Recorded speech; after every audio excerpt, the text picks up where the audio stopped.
വാത്സല്യമുള്ളവരെ, ഇനി ഒരു അരമണിക്കൂർ സമയം നിങ്ങളോട് സംസാരിക്കണമെന്നാണ് ബഹുമാനപ്പെട്ട അച്ഛൻ എന്നോട് ആവശ്യപ്പെട്ടിരിക്കുന്നത്. ഇന്നത്തെ നമ്മുടെ എവൻഗേലിയോൻ ഭാഗം വായിച്ചു കേട്ടവർക്കറിയാം, കർത്താവ് പുനരുത്ഥാനം ചെയ്തതിൻ്റെ ശേഷം ആ ആഴ്ചയിൽ നടന്ന സംഭവമാണ്. ശിഷ്യന്മാര് ഭഗ്നാശരായി ഇനി ജീവിതത്തിൽ ഈ നസറായക്കാരൻ്റെ കൂടെ നടന്നിട്ട് വലിയ കാര്യമൊന്നുമില്ല, ഇനി അവനവൻ്റെ കുലത്തൊഴിലിലേക്ക് മടങ്ങാം എന്നുള്ള തീരുമാനത്തോടെ തിബറിയാസ് കടലിൽ പോയി വല വീശി മീനെ പിടിക്കാൻ ശ്രമിക്കുന്ന രംഗമാണ് നമ്മൾ വായിച്ചു കേട്ടത്. രാത്രി മുഴുവനും അധ്വാനിച്ചിട്ടും അവർക്കൊന്നും കിട്ടിയില്ല. പ്രഭാതമായപ്പോൾ കർത്താവ് വന്ന് കരയിൽ നിന്ന് അവരെ വിളിച്ചു ചോദിച്ചു, നിങ്ങൾക്ക് വല്ലതും കിട്ടിയോ? ഉടനെ അവർ പറയുന്ന മറുപടി എന്താണ്? നോ എന്നാണ്, ഞങ്ങൾക്കൊന്നും കിട്ടിയിട്ടില്ല, ഇല്ല എന്നാണ് മറുപടി. ഈ വേദഭാഗം സംബന്ധിച്ച് ഒത്തിരി നമ്മൾ കേട്ടിട്ടുള്ളതാണ്. ഗലീല കടലിൽ വളരെ പ്രാഗൽഭ്യത്തോടെ മത്സ്യബന്ധനം നടത്തി അതിന്റെ മത്സ്യത്തിന്റെ ഗതിവിഗതികളും അതിന്റെ പോക്ക് പരുവൊക്കെ ഭംഗിയായിട്ട് അറിയാവുന്ന നല്ല മുഖ്യന്മാരായ ആളുകൾ ഒരു രാത്രി മുഴുവൻ നോക്കിയിട്ടും ഒരു പൊടി മീനെ പോലും കിട്ടിയില്ല, ഞങ്ങളുടെ കൈകൾ ശൂന്യമാണ് എന്ന് പറഞ്ഞ് കർത്താവിനോട് വളരെ വിഷാദഭാവത്തിൽ മറുപടി പറയുന്ന ശിഷ്യന്മാരെയാണ് അവിടെ കാണുന്നത്. വാത്സല്യമുള്ളവരെ, ഞാൻ പലപ്പോഴും ആ രംഗമൊന്ന് എൻ്റെ മനസ്സിൽ കൊണ്ടുവന്നിട്ടുണ്ട്. ഈ ഗലീല കടലിൽ മീനില്ലാഞ്ഞല്ല, ധാരാളം മത്സ്യം അവിടെ കിടപ്പുണ്ട്. അതിന് തൊട്ടുപുറകെ കർത്താവ് പറഞ്ഞു, നിങ്ങൾ വലതുവശത്ത് വീശണമെന്ന് പറഞ്ഞപ്പോൾ അവരതനുസരിച്ച് വീശിയപ്പോൾ 153 വൻതരം മത്സ്യങ്ങളെ കിട്ടിയതായിട്ടാണ് അവിടെ എഴുതിയിരിക്കുന്നത്. അപ്പം മീനില്ലാഞ്ഞിട്ടല്ല, ആ കടലിനകത്ത് ആവശ്യത്തിലേറെ മത്സ്യസമ്പത്തുണ്ട്. എന്നാൽ അത് പിടിക്കുന്ന രീതി അല്ലെങ്കിൽ അതിന്റെ ഡയറക്ഷൻ തെറ്റിപ്പോയി എന്നുള്ളതാണ് ഇതിനകത്തെ പ്രശ്നം. നിങ്ങളിപ്പോ ഇടതുഭാഗത്താണ് വീശിക്കൊണ്ടിരിക്കുന്നത്, വീശേണ്ട സ്ഥലം അല്ലെങ്കിൽ സ്ഥാനം വലതുഭാഗമാണ് എന്നുള്ളതാണ് കർത്താവ് പറഞ്ഞു കൊടുക്കുന്ന മറുപടി. ഞാൻ ചിലപ്പോൾ ഓർത്തിട്ടുണ്ട്, നസറത്തിൽ താമസിച്ച ഒരു ആശാരി പയ്യൻ വന്നിട്ട് ഈ ഗലീലക്കടലിൽ എല്ലാ കാര്യങ്ങളും അറിയാവുന്ന മുക്കുവശ്രേഷ്ഠനോടാണ് പറയുന്നത്, അങ്ങനെയല്ല വീശേണ്ടത്. എന്തൊരു വൈരുദ്ധ്യമാണ്! ഒരു ആശാരി വന്ന് മുക്കുവനോട് പറയാണ്, മീൻ പിടിക്കുന്ന ഇങ്ങനെയല്ല, അതിന്റെ ഡയറക്ഷൻ തെറ്റിപ്പോയി എന്ന് പറയുകയാണ്. ഇത് നമ്മയൊക്കെ ഇരുത്തി ചിന്തിപ്പിക്കേണ്ട ഒരു വിഷയമാണ്. നമ്മുടെ ഈ സമൂഹത്തിൽ റിസോഴ്സസ് ധാരാളമുണ്ട്. അത് കൃത്യമായിട്ട് നമ്മുടെ കൈകളിൽ എത്തുവാൻ കഴിയുന്നില്ല. നമ്മൾ ധാരാളം അധ്വാനിക്കുന്നുണ്ട്. ഒരു രാത്രി മുഴുവനും അധ്വാനിച്ചിട്ട് അവർക്കൊന്നും കിട്ടിയില്ലെന്നാ പറയും. അധ്വാനത്തിനൊരു കുറവുമില്ല. പക്ഷേ രാവിലെ കയ്യിൽ നോക്കുമ്പോൾ ഒന്നുമില്ല എന്ന് ദൈവത്തോട് അല്ലെങ്കിൽ മനുഷ്യരോട് പറയേണ്ട ഒരു രീതിയിലേക്കാണ് നമ്മുടെ അധ്വാനങ്ങൾ ചെന്നപ്പെടുന്നത്. T.S. എലിയട്ട് എന്ന് പറയുന്ന പ്രസിദ്ധനായ ഇംഗ്ലീഷ് കവിയുടെ ഏറ്റവും പ്രസിദ്ധമായ ഒരു കൃതിയാണ് ദ വേസ്റ്റ് ലാൻഡ് എന്നുള്ള ആ കൃതി. ആ വേസ്റ്റ് ലാൻഡിനകത്ത് പ്രധാനപ്പെട്ട പ്രമേയം ഇതാണ്: യേശുക്രിസ്തു ഇല്ലാതെ ഇരിക്കുന്ന ഒരു ലോകം, ദൈവ സാന്നിധ്യമില്ലാതെ ദൈവത്തിന്റെ ഡയറക്ഷൻ ഇല്ലാതിരിക്കുന്ന ഒരു ലോകം. ആ ലോകത്തിന്റെ പേരെന്താണ്? വേസ്റ്റ് ലാൻഡ് എന്നാണ്. ദൈവത്തിന്റെ നിയതമായ ഡയറക്ഷൻ ഇല്ലാതെ പോകുന്ന സ്ഥലം വേസ്റ്റ് ലാൻഡ് ആവുകയാണ്. ആ ഭാഗത്ത് എമൗസിലേക്ക് പോയ ശിഷ്യന്മാർ വിഷാദഭക്തരായി കനം തൂങ്ങിയ മുഖവുമായി പോകുന്ന ശിഷ്യന്മാർ, അവരുടെ ചിത്രം അവതരിപ്പിച്ചുകൊണ്ടാണ് വേസ്റ്റ് ലാൻഡിലെ ഒരു ഭാഗം അദ്ദേഹം വർണ്ണിക്കുന്നത്. കർത്താവ് കൂടെ നടക്കുമ്പോൾ മാത്രമേ അവർക്ക് എന്തുള്ളൂ? അവരുടെ മുഖം വികസിക്കുന്നുള്ളൂ, അവരുടെ ഹൃദയത്തിനുള്ളിൽ ഒരു പിടപെടപ്പുണ്ടാവുന്നുള്ളൂ, ഹൃദയത്തിനുള്ളിൽ ശരിയായ ഒരു ആത്മീക അനുഭവം ഉണ്ടാവും. ഇന്ന് നമ്മുടെ അധ്വാനങ്ങളൊക്കെ കഴിഞ്ഞ് എല്ലാവരും അവരവരുടെ കയ്യിലേക്ക് നോക്കി, എല്ലാ മനുഷ്യരും വിഷാദത്തിലാണ്. ഇന്നത്തെ ഏറ്റവും വലിയ രോഗമാണ് വിഷാദ രോഗം. എപ്പോൾ ചോദിച്ചാലും ആരോട് ചോദിച്ചാലും സങ്കടമേ കേൾക്കാനുള്ളൂ, വിഷാദം മാത്രമേ ഉള്ളൂ. ഈ വിഷാദഭാവം ഉണ്ടാകുന്ന നമുക്ക് ഒന്നും കരഗതമാക്കുവാൻ സാധിക്കും. This is the paradox of prosperity. ഈ അഭിവൃദ്ധിയുടെ വൈരുദ്ധ്യാത്മകതയാണിത്. അഭിവൃദ്ധി ധാരാളമുണ്ട്. ഇപ്പോൾ ധാരാളം കാര്യങ്ങൾ നമുക്ക് മുന്നോട്ട് പോകാൻ സാധിക്കുന്നുണ്ട്. എന്തെല്ലാം ഇന്ന് ഒരുപക്ഷെ ഇവിടെ ഇരിക്കുന്ന പ്രായമുള്ളവരുടെ തലമുറയിൽ ഇല്ലാതിരുന്ന ഒത്തിരി കാര്യങ്ങൾ ഇന്നുണ്ട്. പക്ഷേ ഹൃദയത്തിന്റെ അന്തരാഴങ്ങളിൽ നാം അനുഭവിക്കുന്ന ഒരു ശൂന്യത, അത് പണ്ട് കാലത്തേക്കാൾ എത്രയോ വലുതാണ്. അതുകൊണ്ട് ഒരു wantedness of our endeavours, wantedness of our works, ഇതെല്ലാം ഇവിടെ നമ്മൾ പ്രത്യേകമായിട്ട് എടുത്തു കാണണം. എവിടെയോ ഞാൻ വായിച്ചു, we have cosy beds but no sleep. പണ്ടൊക്കെ ഇങ്ങനെ കയറ് കെട്ടിയ കട്ടിലൊക്കെ ആയിട്ട് അപ്പച്ചന്മാര് വീശി, ഫാനൊന്നും ഇല്ലായിരുന്നു അന്ന്, വിശറിയൊക്കെ വീശി സുഖമായിട്ട് കിടന്നപ്പോൾ അവർ സുഖമായിട്ട് കിടന്ന് ഉറങ്ങി. ഇന്ന് നമുക്ക് നല്ല മെത്തകളുണ്ട്. We have cosy beds but no sleep. കാര്യമായി ഉറക്കം ലഭിക്കാതെ കട്ടിലിൽ അങ്ങോട്ടും ഇങ്ങോട്ടും തിരിഞ്ഞും മറിഞ്ഞും കിടക്കുന്ന സമൂഹത്തെയാണ് ഇന്ന് കാണുന്നത്. കാരണം മനസ്സിനകത്ത് സമാധാനമില്ലാതെ പോകുന്നു. ഒരു രാത്രി മുഴുവൻ അധ്വാനിച്ചിട്ടും ഒന്നുമില്ലാതെ പോകുന്ന ഒരു വാക്യൂം നമ്മുടെ മനസ്സിൽ നിൽക്കുന്നു. ഇങ്ങനെ വിഷാദം തോന്നുന്ന ഹൃദയങ്ങൾ, വിഷാദമഗ്നമാകുന്ന മനുഷ്യജീവിതം, അത് ഇന്നത്തെ ലോകത്തിന്റെ വലിയ ഒരു മുഖമുദ്രയാണ്. ഞാൻ അതേപ്പറ്റി തന്നെ പറയാനാണ് വരുന്നത്. നമ്മുടെ സഭയുടെ ഈ മിനിസ്ട്രി ഓഫ് ഹ്യൂമൻ എംപവർമെന്റ് ചെയ്തുകൊണ്ടിരിക്കുന്ന ചില കാര്യങ്ങൾ ഇപ്പോൾ ഞാൻ പറഞ്ഞ വിഷയങ്ങളെ അഡ്രസ് ചെയ്തുകൊണ്ടാണ്. നമ്മുടെ കുടുംബങ്ങളാണ് ഇന്ന് ചിന്നിച്ചിതറിക്കൊണ്ടിരിക്കുന്നത്. ഏറ്റവും പ്രധാനമായിട്ട് സാത്താൻ ഇന്ന് ആക്രമിച്ചുകൊണ്ടിരിക്കുന്നത് കുടുംബങ്ങളെയാണ്. എങ്ങനെ കുടുംബങ്ങൾ തകർക്കാൻ സാധിക്കും, അതിനുള്ള എല്ലാ പരിപാടികളും സാത്താൻ ഒപ്പിച്ചുകൊണ്ടായിരിക്കുന്നത്. അപ്പം ഈ മിനിസ്ട്രിയുടെ പ്രധാനപ്പെട്ട ഫോക്കസ് എന്ന് പറയുന്നത് കുടുംബങ്ങളെ സ്ഥിരപ്പെടുത്തുവാനും ശക്തീകരിക്കുവാനുമുള്ള ചില പ്രോഗ്രാമുകളാണ്. ഞാൻ നേരത്തെ പറയട്ടെ, നമുക്കിതൊന്നും വലിയ വിഷയമല്ല. നമ്മുടെ ഓർത്തഡോക്സുകാർക്ക് എല്ലാ വർഷവും പെരുന്നാൾ ആഘോഷിക്കണം, കൊടിയേറ്റണം, കൊടിയിറക്കണം, ചെണ്ട കൊട്ടണം, പിന്നെ അതിൻ്റെ റാസയോ കാര്യങ്ങളോ ഒക്കെ ഉണ്ടെങ്കിൽ ഭംഗിയായിട്ടെല്ലാം നടക്കണം. ഇതെല്ലാം തകൃതിയായിട്ട് നടക്കും. പക്ഷേ നമ്മുടെ കാൽച്ചുവട്ടിലെ മണ്ണ് ഒലിച്ചു പോകുന്നത് നമ്മൾ അറിയുന്നില്ല. നമ്മുടെ ഇനി വരാൻ പോകുന്ന തലമുറയിലെ കുഞ്ഞുങ്ങൾക്ക് എന്ത് ബോധനമാണ് നമ്മൾ കൊടുക്കുന്നത് എന്ന് നമ്മൾ അറിയുന്നില്ല. അതുകൊണ്ട് സഭ ഇതൊന്നും വേണ്ടെന്നല്ലേ പറഞ്ഞുള്ളൂ. പെരുന്നാളൊക്കെ ഭംഗിയായിട്ട് ആഘോഷിച്ചു. പക്ഷെ ഇതൊക്കെ ചെയ്യുന്നതിനോടൊപ്പം നമ്മുടെ കുടുംബങ്ങളെ കുറെ കൂടെ നന്നാക്കാനായിട്ടുള്ള പദ്ധതികൾ സഭ ചിന്തിച്ചേ പറ്റുകയുള്ളൂ.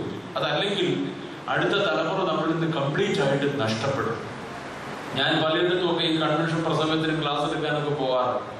ഞാൻ മിക്കവാറും ഈ കൺവെൻഷൻ പദ്ധതികളിലൊക്കെ നോക്കിയിട്ടുണ്ട്. ഒരു 18 വയസ്സ് മുതൽ 40 വയസ്സ് വരെയുള്ളവര് ആരും തന്നെ കാണുകയില്ല. എന്തും പ്രസംഗം കേൾക്കുന്ന തല നനച്ച കുറെ ആളുകളുണ്ട്. അവരെന്ത് ഇരുന്ന് പ്രസംഗങ്ങൾ കേൾക്കാൻ അവർ കുറെ നോട്ട് എഴുതി വെക്കും, അവർ ഡിഗ്രി നന്നാകുകയില്ല. ഇങ്ങനെ കുറെ പേരുണ്ട്. അവരെല്ലാ പ്രസംഗവും കേൾക്കുന്നവരാണ്. പക്ഷെ അവർക്ക് കാര്യമായിട്ടുള്ള മാറ്റമൊന്നും ഉണ്ടായിട്ടില്ല. അവർ നോട്ടെല്ലാം കുറിച്ച് വെച്ചിട്ടുണ്ട്. ഇതാണ് എനിക്ക് ഇന്നത്തെ പ്രാക്ടിക്കലി നടന്നു വരുന്നത്. നമ്മുടെ 18 വയസ്സ് പോലുള്ള കുട്ടികൾ എവിടെ പോയി? അവർക്ക് വേണ്ടി നമ്മൾ ഇത് ചെയ്തിട്ടുണ്ട്. വരുന്ന തലമുറയെ വാർത്തെടുക്കാനായിട്ട് നാം എന്തൊക്കെയാണ് ചെയ്യുന്നത്? ഈ കാര്യങ്ങൾ സഭ വളരെ ഉച്ചത്തിൽ ചിന്തിച്ചേ മതിയാവും. അപ്പൊ ആ ഒരു ദിശയിലേക്കാണ് ഈ മിനിസ്ട്രി ഓഫ് ഹ്യൂമൻ എംപവർമെന്റിന്റെ പ്രവർത്തനങ്ങൾ ഇപ്പോൾ നമ്മൾ നടത്തിക്കൊണ്ടിരിക്കുന്നത്. കുടുംബ ഭദ്രത എന്ന പേരിൽ ആദ്യമേ ഒരു ജനറൽ അവയർനെസ് നടത്തിയിരുന്നു. 2ാം വർഷം കുടുംബങ്ങളിലെ ചെറുപ്പക്കാരെ ആക്രമിക്കുന്ന ലഹരിക്കെതിരെ, ലഹരി വസ്തുക്കൾക്കെതിരെ ഉള്ള ഒരു ബോധനം, അത് യു ടേൺ എന്നൊരു പദ്ധതിയായിട്ട് നടത്തിയിരുന്നു. അതിന്റെ പിന്നെ വർഷം നമ്മൾ നടത്തിയത് പതിരാവരുത് ഈ കതിരുകൾ എന്നൊരു പ്രോഗ്രാമാണ്. കുഞ്ഞുങ്ങളെ എങ്ങനെയാണ് വളർത്തിയെടുക്കേണ്ടത് എന്ന് പഠിപ്പിക്കുക. 2012 നമ്മൾ കൊണ്ടുവന്ന പദ്ധതിയാണ് സ്നേഹത്തണലിൽ ഈ സായാഹ്നം. നമ്മുടെ ഭവനങ്ങളിലെ പ്രായമായവരെ എങ്ങനെ സംരക്ഷിക്കണം. ആർക്കും വേണ്ടാത്ത സാധനമാണ് 60 വയസ്സ് കഴിഞ്ഞവർ. അപ്പൊ അവരെ എങ്ങനെയാണ് നമ്മൾ സംരക്ഷിക്കേണ്ടത്, അവർക്ക് വേണ്ട ക്രമീകരണങ്ങൾ എങ്ങനെ ചെയ്യണമെന്ന് സഭ ചിന്തിച്ച ഒരു പ്രോജക്റ്റാണ് സ്നേഹത്തണലിൽ ഈ സായാഹ്നം. കുടുംബങ്ങളിലെ സ്ത്രീകളെ എങ്ങനെ സ്നേഹിക്കണം, ബഹുമാനിക്കണം, സംരക്ഷിക്കണം എന്ന ഒരു പ്രത്യേക ചിന്താവിഷയം കൊണ്ടുവന്നത് പെൺമയുടെ നന്മ എന്ന പ്രോജക്റ്റിലൂടെയാണ്. പെൺമയുടെ നന്മ 2013. 2014 കഴിഞ്ഞ വർഷം നമ്മൾ ചെയ്തത് കുടുംബങ്ങളിൽ ഭാര്യ ഭർത്താക്കന്മാർ എങ്ങനെ ജീവിക്കണം, ഭാര്യയും ഭർത്താവും തമ്മിലുള്ള ബന്ധം എങ്ങനെയായിരിക്കണം എന്ന് പഠിപ്പിച്ച പ്രോജക്റ്റാണ് അവർ ഒന്നാകുന്നു എന്നൊരു പ്രോജക്റ്റ്. ഈ വർഷം 2015 കുടുംബങ്ങൾക്ക് വേണ്ടി സഭ അവതരിപ്പിക്കുന്ന പദ്ധതിയാണ് നേർവഴി എന്ന പ്രോഗ്രാം. നേർവഴി ചിന്തിക്കുന്ന പ്രധാനപ്പെട്ട കാര്യം ആധുനിക മാധ്യമങ്ങളെ എങ്ങനെ ഉപയോഗിക്കണം.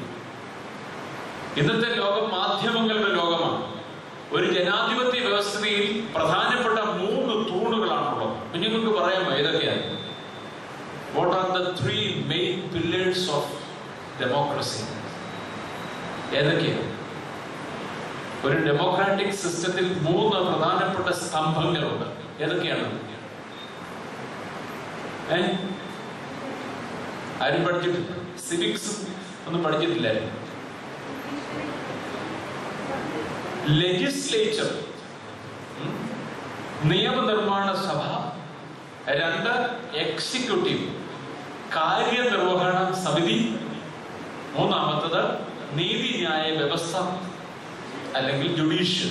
ഇങ്ങനെ 3 പ്രധാനപ്പെട്ട ഘടകങ്ങളാണ് ഒരു ജനാധിപത്യ വ്യവസ്ഥയിലുള്ളത്. എന്നാൽ ആധുനിക ലോകത്ത് ഈ 3നെയും കടന്നു നിൽക്കുന്ന ശക്തമായ മറ്റൊരു തൂണുണ്ട്. അതിന്റെ പേരാണ് മീഡിയ എന്നുള്ളത്. 4th എസ്റ്റേറ്റ് എന്ന് അതിനെ വിളിക്കും. 4ാം തൂൺ, ഡെമോക്രസിയുടെ 4ാമത്തെ തൂണാണ് മീഡിയ എന്നുള്ളത്. ഇന്ന് മീഡിയ ഇല്ലാതെ ആർക്കും ജീവിക്കാനൊക്കെ. കഴിഞ്ഞിടയ്ക്ക് ഇറങ്ങിയ ഒരു പഠനം അനുസരിച്ച് ഒരു ശരാശരി മനുഷ്യൻ ഒരു ദിവസം 1 മണിക്കൂർ മുതൽ 6 മണിക്കൂർ വരെ മീഡിയയെ ആശ്രയിക്കുന്നു. 1 മണിക്കൂർ മുതൽ 6 മണിക്കൂർ വരെ. സമസ്ത കാര്യങ്ങൾക്കും ഇന്ന് മീഡിയ വർക്ക് ചെയ്യുകയാണ്. മീഡിയ ഇല്ലാതെ നമുക്ക് ജീവിക്കാൻ ഒക്കുകയില്ല. ഇന്നത്തെ ലോകത്ത് ആർക്കെങ്കിലും മൊബൈൽ ഇല്ലാതെ ജീവിക്കാൻ പറ്റുമോ? ഓക്കോ, ഒരു മൊബൈൽ ഫോൺ ഇല്ലാതെ ജീവിക്കാൻ ഒക്കുകയില്ല. പ്രാക്ടിക്കലി എല്ലാവർക്കും ഓരോ മൊബൈൽ ഫോൺ. TV ഇല്ലാത്ത വീടുകളില്ല. ഉണ്ടോ? കുട്ടികൾക്കാണെങ്കിൽ കമ്പ്യൂട്ടർ ഇല്ലാതെ ഇനി പഠനമില്ല. ഇപ്പോ സ്മാർട്ട് ക്ലാസ് എന്ന് പറഞ്ഞ് തുടങ്ങിയിരിക്കുന്ന പരിപാടിക്ക് എന്ത് വേണം? കമ്പ്യൂട്ടർ ഉണ്ടല്ലേ. ഇപ്പോൾ ലാപ്ടോപ്പ് ഇല്ലാതെ ഇപ്പോൾ ഒന്നും നടക്കില്ല. അപ്പൊ ഇനി മുന്നോട്ടുള്ള ജീവിതത്തിൽ ഈ മീഡിയ ഇല്ലാതെ മനുഷ്യർക്ക് ജീവിക്കാൻ സാധ്യമല്ല എന്ന തരത്തിലേക്ക് വന്നിരിക്കുകയാണ്. പക്ഷെ ഈ മീഡിയ വന്നതോടുകൂടി ഒരു പ്രത്യേക ലോകത്താണ് മനുഷ്യൻ ജീവിക്കുന്നത്. ഇന്ന് മനുഷ്യൻ ജീവിക്കുന്ന ലോകത്തിന്റെ പേരെന്തെന്നറിയാമോ? വിർച്വൽ സ്പേസ് എന്നാണ്. ഫ്ലാറ്റിൽ താമസിക്കുന്നവർ എവിടെയാ താമസിക്കുന്നത്? യഥാർത്ഥത്തിൽ അവരെവിടെയാ താമസിക്കുന്നത്? ഫ്ലാറ്റിൽ താമസിക്കുന്നവർ ഫ്ലാറ്റിന്റെ 1ാമത്തെ നില മുകളിലോട്ട് താമസിക്കുന്നവർ എവിടെയാ താമസിക്കുന്നത്? അവർ ആകാശത്താണ് താമസിക്കുന്നത്. അവർ സ്കൈയിലാണ് അല്ലേ? അവർ ഭൂമിയിലല്ല താമസിക്കുന്നത്. 1ാം നിലയിൽ താഴത്തെ നിലയിൽ ഗ്രൗണ്ട് ഫ്ലോറിലുള്ളവർ മാത്രമേ ഉള്ളൂ ഭൂമിയുമായിട്ട് ബന്ധമുള്ളൂ. ബാക്കിയുള്ളവരിൽ എവിടാണ്? വായുവിലാണ് താമസം അല്ലേ? എന്ന് പറയുന്നത് പോലെ അതിന്റെ ഒരു എക്സ്റ്റൻഡഡ് ഫോം ആണ് ഈ വിർച്വൽ സ്പേസ് എന്ന് പറയുന്നത്. ഇന്ന് മനുഷ്യരുടെ അസ്തിത്വം എന്ന് പറയുന്നത് സ്പേസ് വേണ്ട. ഇപ്പൊ ഇവരുടെ ഇവിടെ ഇരിക്കുന്ന ആളുകളുടെ കൂട്ടുകാർ എവിടെയെന്ന് ചോദിച്ചാൽ എവിടെ പോകണം? ഇപ്പൊ ഇവിടെ ഇരിക്കുന്ന കുട്ടികളുടെ കൂട്ടുകാർ എവിടെയാന്ന് ചോദിച്ചാൽ അവർ ഇതുവരെ കണ്ടിട്ടില്ല കൂട്ടുകാരെ. പക്ഷെ അവർ വർത്തമാനം പറഞ്ഞിട്ടുണ്ട്.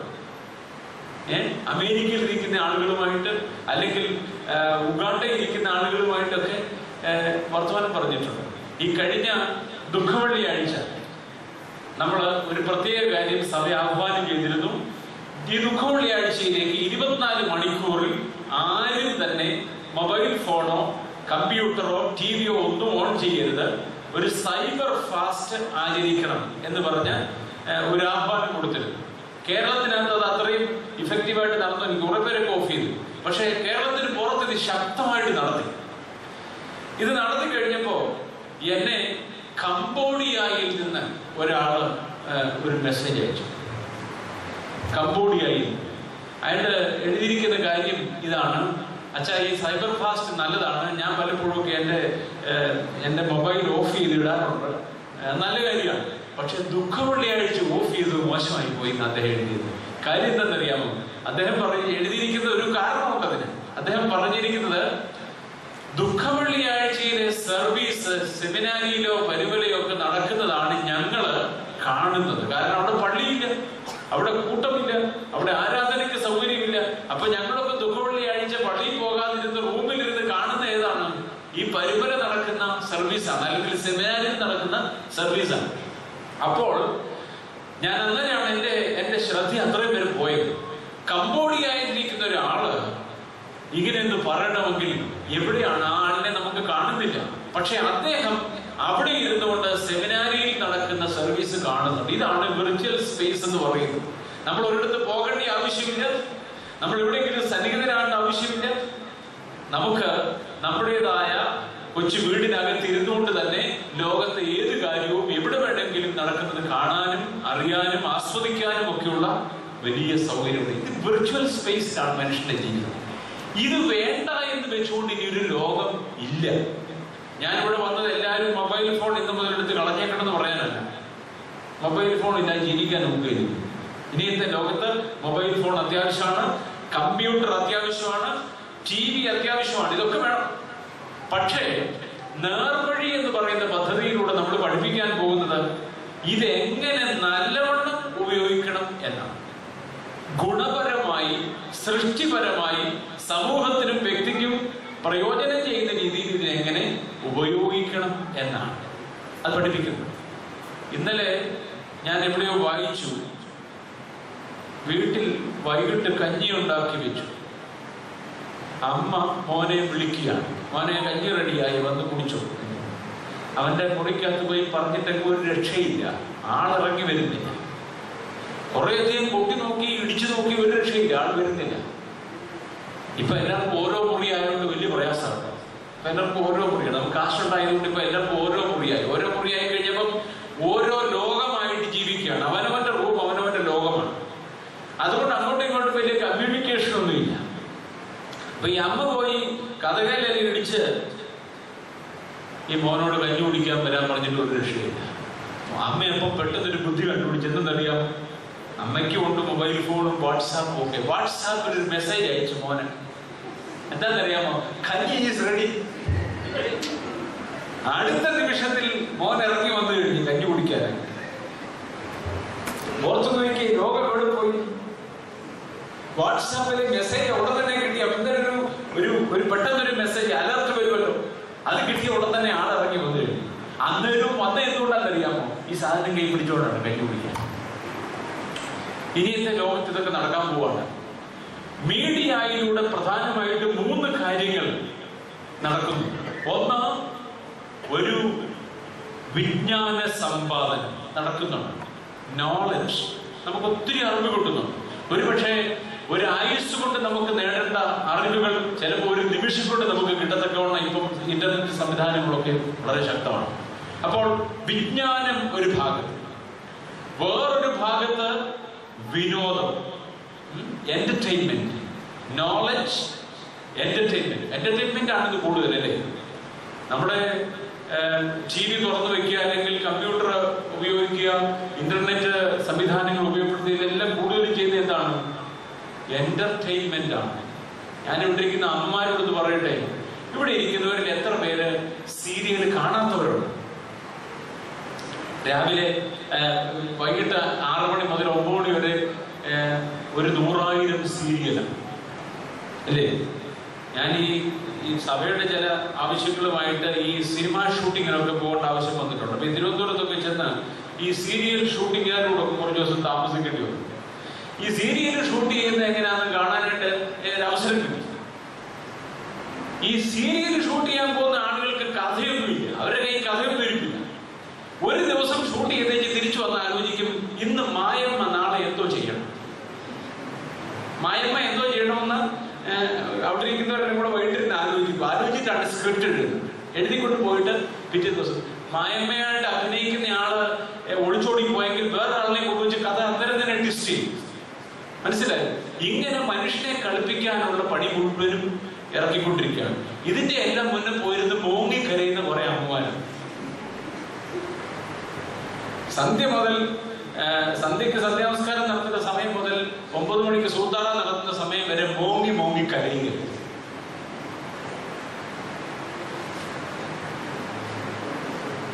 ഈ കുട്ടികളോട് നിങ്ങൾ പറയുകയാണ്, നിങ്ങൾ ഈ കാര്യങ്ങളിൽ ശ്രദ്ധിക്കണം, മൊബൈൽ ഫോൺ ഉപയോഗിക്കുന്നതിൽ നിങ്ങൾ വിവേകം കാണിക്കണമെന്ന് പറയുമ്പോൾ തന്നെ ഞാൻ പേരൻസിനോട് പറയുന്നു, ഈ സീരിയലി ഈ സമൂഹം മുടി.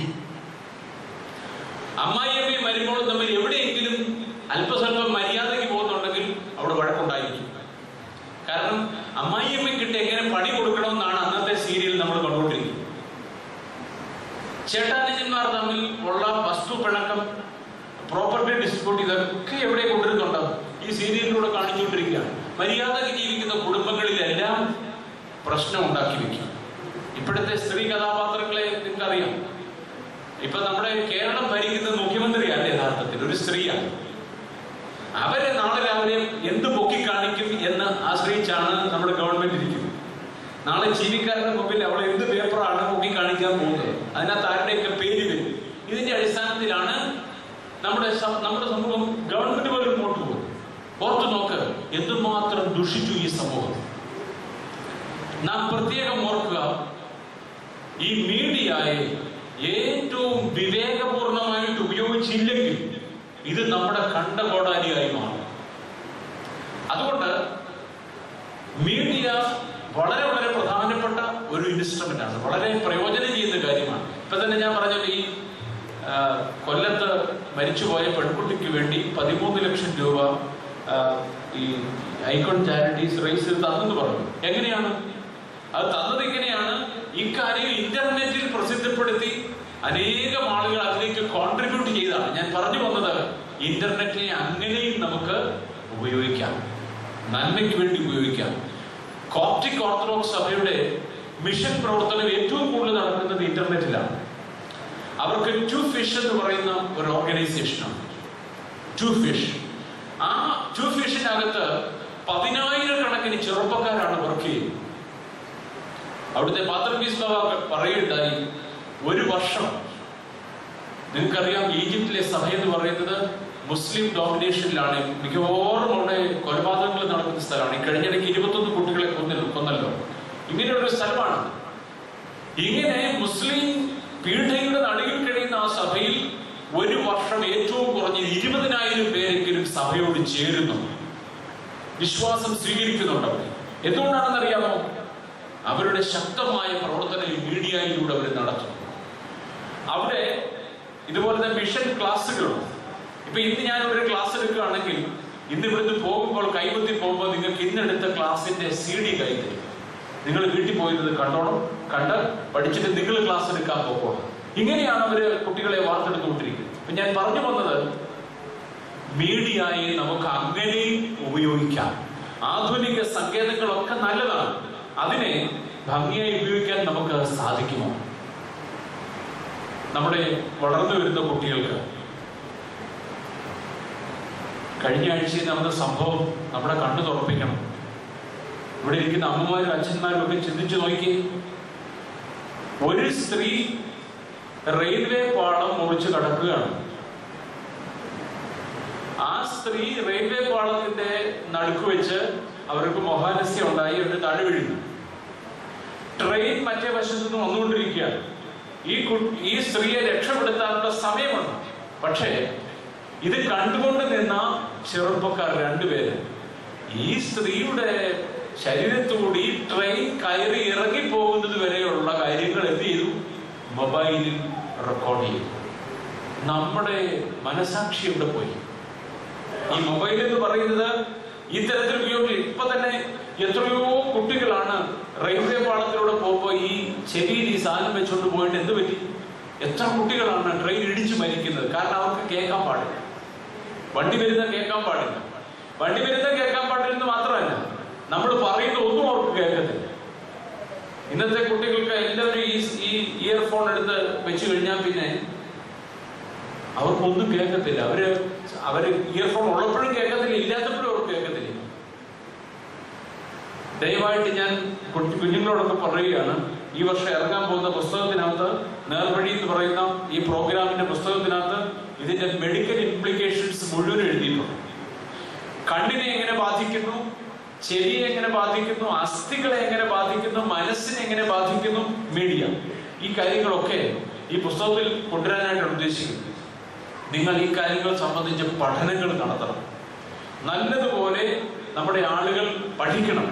മീഡിയ എങ്ങനെ ഉപയോഗിക്കണം എന്നതിനെ പറ്റി കുഞ്ഞുങ്ങളെ പഠിപ്പിക്കണം. ദയവായിട്ട് ഈ വർഷം ഒരു 3-4 ക്ലാസ് ഈ പള്ളിയിൽ നടത്തണം. ഇപ്പൊ ഈ അരമണിക്കൂർ കൊണ്ട് എനിക്കിതിലും കൂടെ പറയാൻ നേരം കിട്ടത്തില്ല.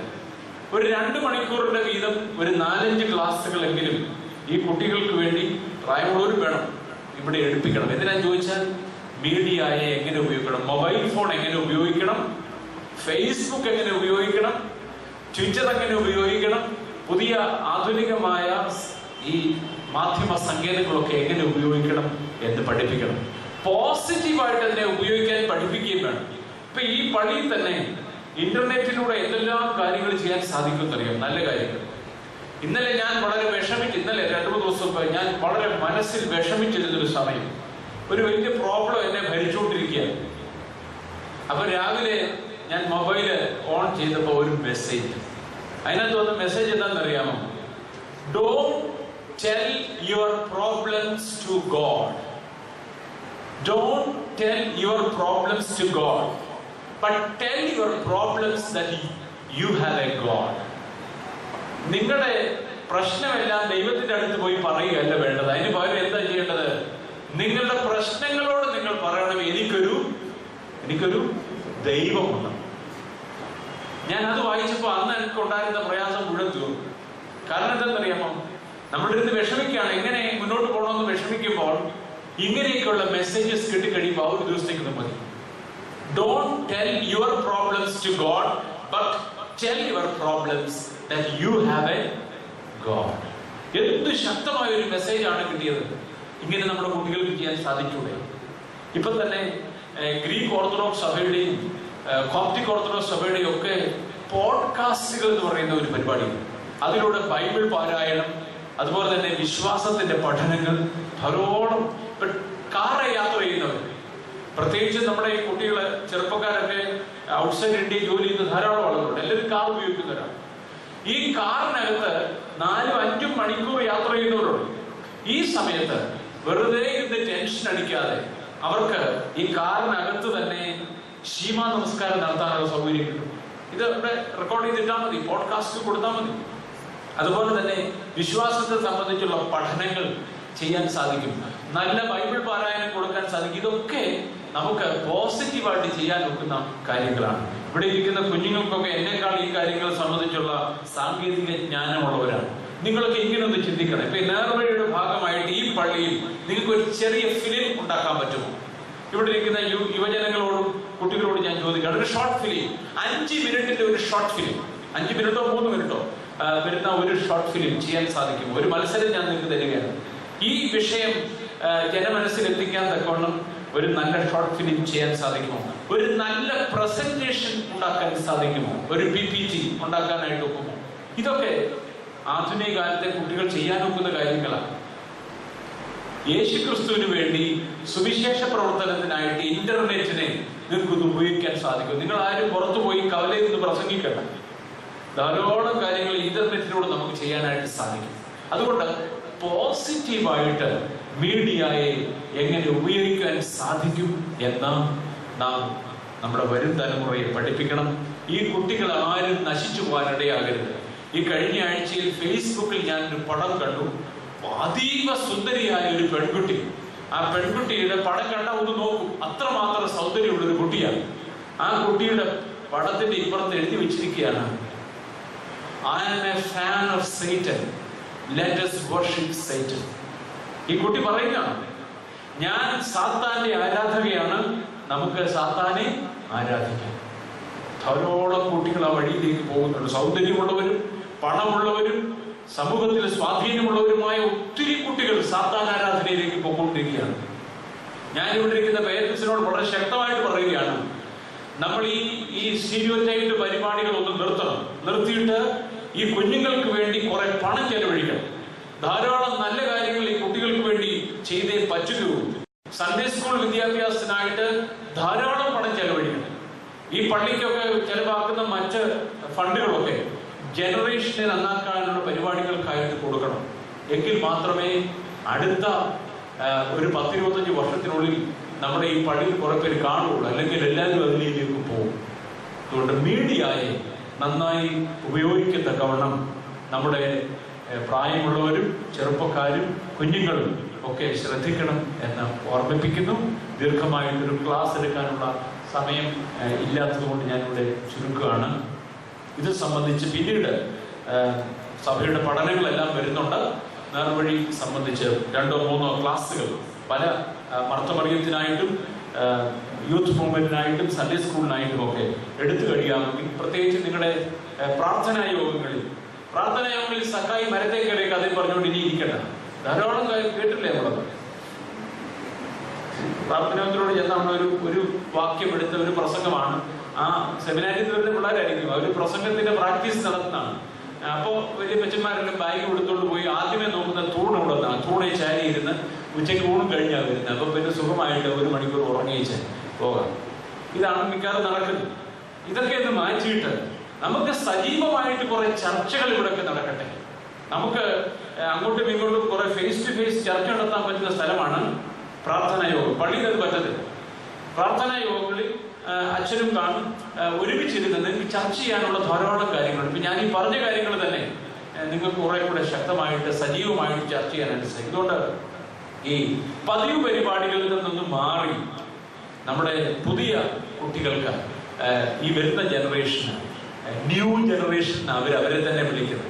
എല്ലാ കാലത്തും ന്യൂ ജനറേഷൻ ഉണ്ടായിട്ടുണ്ട്. പക്ഷേ ഈ കാലത്തെ കുട്ടികൾ മാത്രമേ ന്യൂ ജനറേഷൻ എന്ന് പറഞ്ഞ് നടക്കുന്നുള്ളൂ. അവർക്ക് അവരുടേതായ സ്റ്റൈലുണ്ട്, വർത്തമാനമുണ്ട്. ഞാൻ OBBS വന്ന കുട്ടികളെ നോക്കുകയായിരുന്നു. പള്ളിക്കകത്ത് OBBS നടക്കുന്നത്. പള്ളിയുടെ പുറത്തോട്ടിറങ്ങി എന്നുവെച്ച് എന്തൊക്കെ ഭാഷകളാണ് പറയുന്നത്. എല്ലാം ഈ സീരിയലിൽ കേൾക്കുന്നതാണ്. സന്ധ്യ മുതൽ അവൻ കേട്ടുകൊണ്ടിരിക്കുന്ന വാക്കുകളായിരുന്നു. ഒരു പക്ഷേ നമ്മുടെയൊക്കെ ചെറുപ്പത്തിൽ നമ്മൾ പറയാൻ അറച്ചിരുന്ന വാക്കുകളൊക്കെ ഇന്ന് വളരെ ഫ്രീ ആയിട്ടാണ് പറയുന്നത്. ഒരു പെണ്ണ് ഒരു ചെറുക്കനെ എടാന്നേ വിളിക്കത്തുള്ളൂ. അത് ഭർത്താവിനെ ആണെങ്കിൽ അങ്ങനെ വിളിക്കൊള്ളി. കാരണം എന്താണ്? അവരങ്ങനെയാ വളർന്നു വരുന്നത്. എടാ എന്ന് വിളിച്ചാ വരുന്നത്.